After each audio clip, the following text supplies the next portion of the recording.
Hawaii's famed volcanoes are the most spectacular, and yet the most readily accessible in all the world, and offer a magnificent view of nature's greatest power display. They are the legendary home of the fire goddess Pele. The date is February 28, 1955. And for the first time in over 100 years, a violent eruption is underway in the Puna district on the island of Hawaii, about 200 miles over water from Waikiki Beach and the Honolulu area on Oahu. This eruption touched the lives of 1,000 people, destroying homes and valuable lands, yet there were no deaths.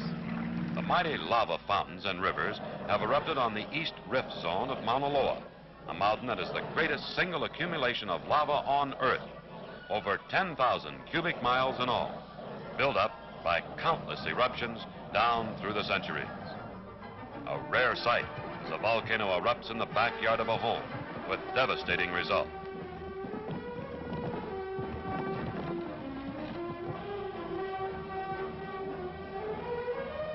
Lava boulders as large as a house are carried along in the crest of the river. These are formed by large sections of crater rims breaking off, or maybe a portion of a lava river bank, which has been undermined. Hawaii's volcanoes have a fascination for all. It is quite true that the natives and tourists alike run to and not from the eruptions.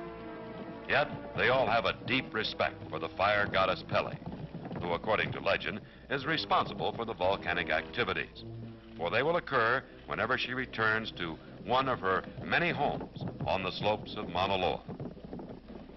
The lava rivers that flow over the land cause most of the damage. They may move swiftly, or they may just inch along, but nothing can stop their forward march.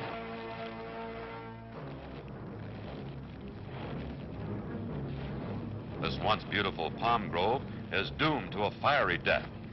The soft rustling of the trade winds through the palm fronds has forever been stilled by the incinerating power of the lava flow. Each tree dies with majestic grace.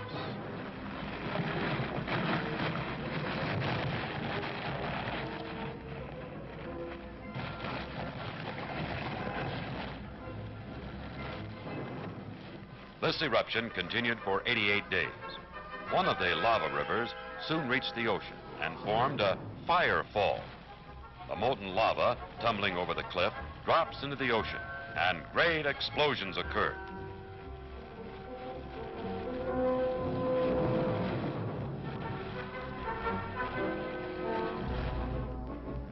This is visual evidence of how the islands were formed, for as the lava cools, it now becomes a part of the land, slowly adding more and more shoreline.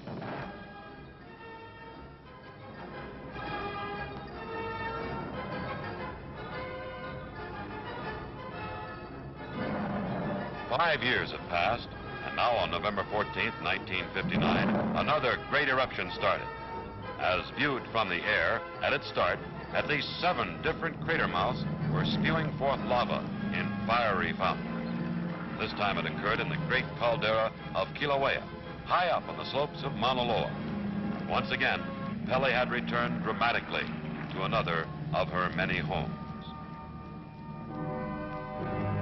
Daring and resourceful cameramen descended into the crater area, proceeding across the newly formed lava lake, which had crusted over, to photograph these fantastic scenes.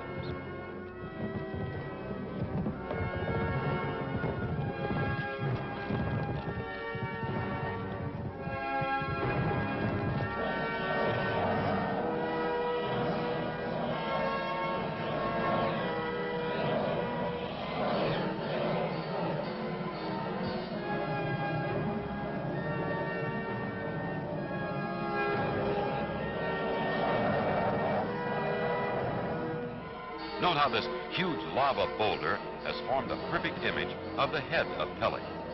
She seems to speak as lava moves across the lower portion of her mouth.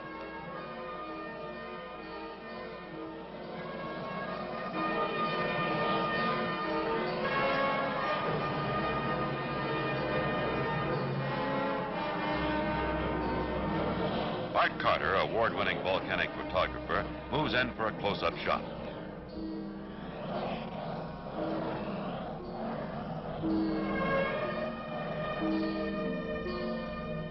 Visitors at the famed Volcano House on the rim of Kilauea Crater were among the first to reach the eruption area, for Kilauea Iki was just a short distance away, and rangers of the National Park Service designated places of safety for the volcano watchers.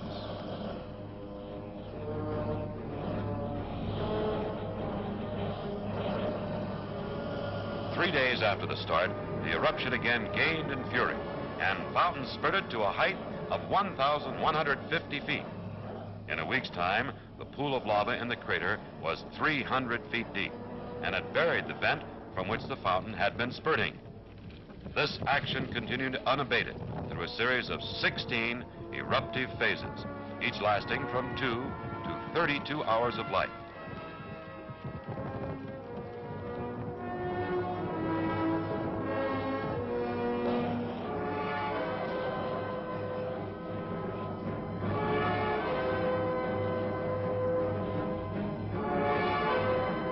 Cinders fall continually and devastate the surrounding area, and the nearby Park Road is buried under the black deluge. Activity goes on, and at one point, a record fountain height of more than 1,900 feet was recorded. This resulted from an unusual amount of gas present in relation to the amount of liquid lava coming out. Great whirlwinds are generated by the intense heat and swirl upwards in menacing cycles.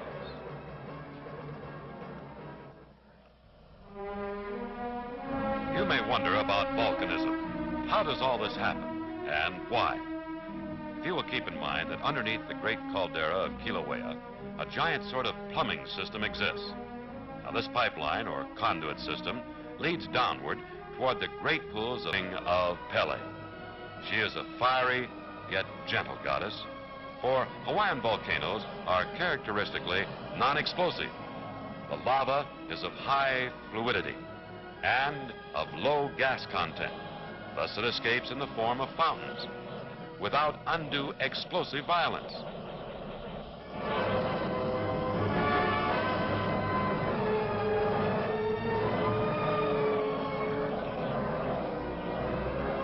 Its fluidity also results in high speeds of lava river flow, and it reaches speeds up to 35 miles an hour under certain conditions.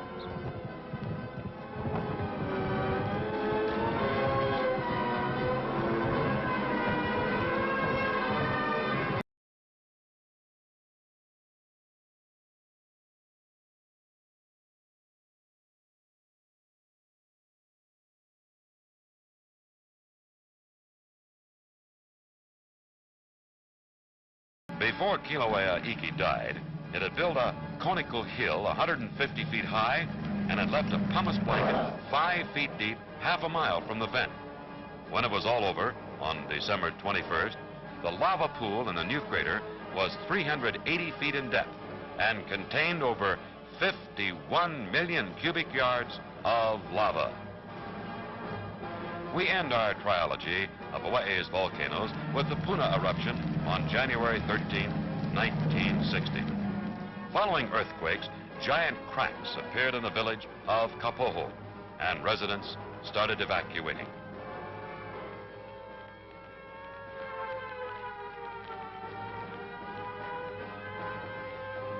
At 7:30 p.m. in the valley, just behind the town, the eruption started from a rift a mile long.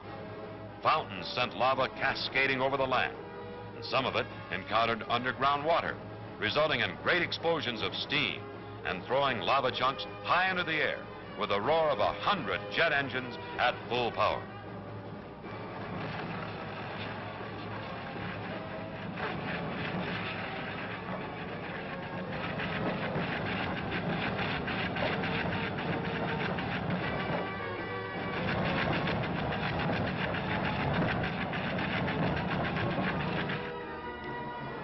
The stores of the village of Kapoho were hastily abandoned as the fountains danced in the nearby valley, and cinders poured over the area.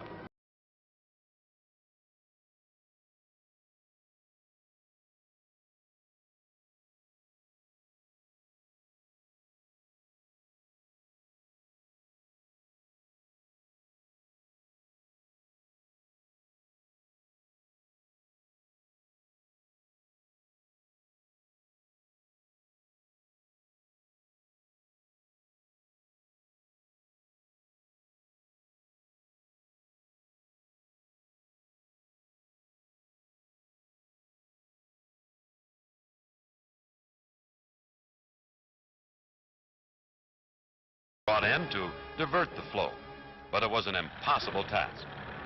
Orchid growers saved many of their valuable plants from the menacing flow as the caretaker's home goes up in flames.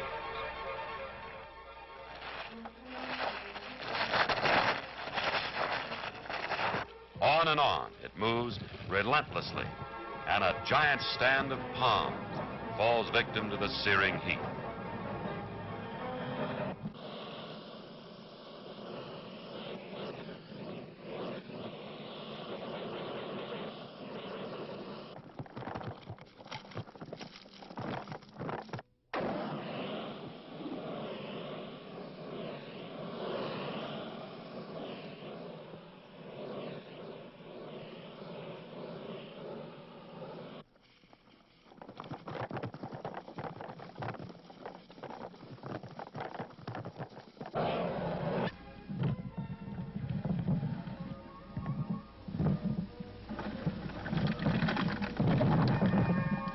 Hawaiians have their own phraseology for parts of the volcanic activity.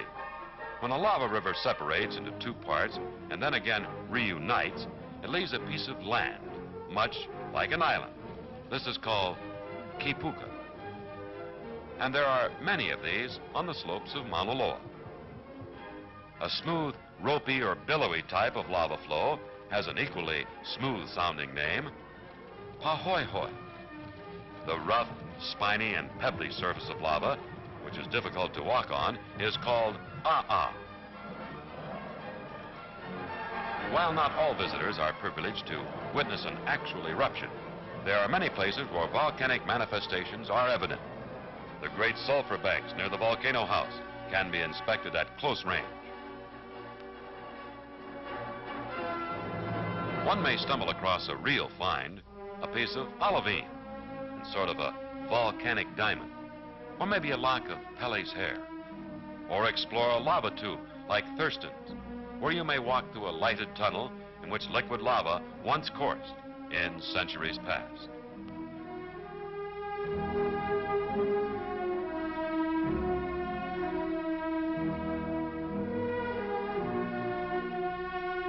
For 36 days, the fury of the eruption continued, and the once peaceful village of Kapoho was surrounded by an inferno. Closer and closer our cameramen worked their way, and these breathtaking scenes of the fountains and fast-flowing lava rivers are evidence of their daring. For remember that the temperature may reach 2,100 degrees Fahrenheit, and the surrounding air is superheated to an extreme degree. But once the volcano bug has bitten you, you're attracted by the magnetic presence of Pele, and you plan your approach to her fiery court with great care. Before Pele was to leave, she gave her greatest demonstration of power. Kapoho soon turned into a ghost town with only charred embers of its buildings remaining.